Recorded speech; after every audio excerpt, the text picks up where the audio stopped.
ఈ రోజు ఈ ఘటన చూసి ఆశ్చర్యపోయాను. ఒక్క క్షణంలో 2 ప్రాణాలు పోయాయి.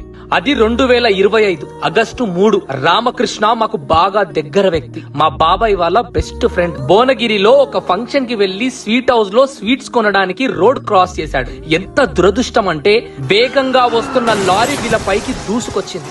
లారీ డ్రైవర్ నిర్లక్ష్యం వల్లే ఒకేసారి రామకృష్ణ వాళ్ళ అన్న కొడుకు ఇద్దరు అక్కడికక్కడే చనిపోయారు. రామకృష్ణది ఈ రోజు బర్త్డే.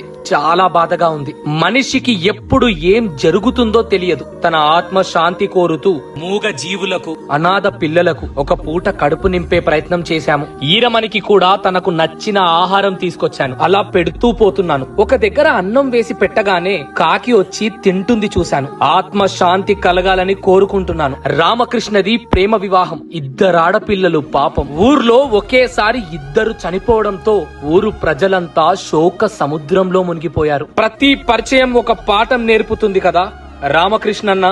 నాకు నీ పరిచయం ప్రతి మనిషిలో చెడుంటుంది, మంచి ఉంటుంది. మంచిని గమనించి వ్యక్తిని దగ్గరికి చేర్చుకోవాలి అన్న పాఠం నీ పరిచయం ద్వారా నేర్చుకున్నాను. నువ్వు లేవు, ఇంకా రావు అన్న నిజాన్ని నీ స్నేహితులు నమ్మలేకపోతున్నారు. ఈ జీవితానికి నీ పరిచయం ఇంతే అని తెలిసిన నీ ఊరు గాఢమైన దుఃఖంలో అలసిపోకుండా నీ గురించి ఎదురు చూస్తుంది. నీ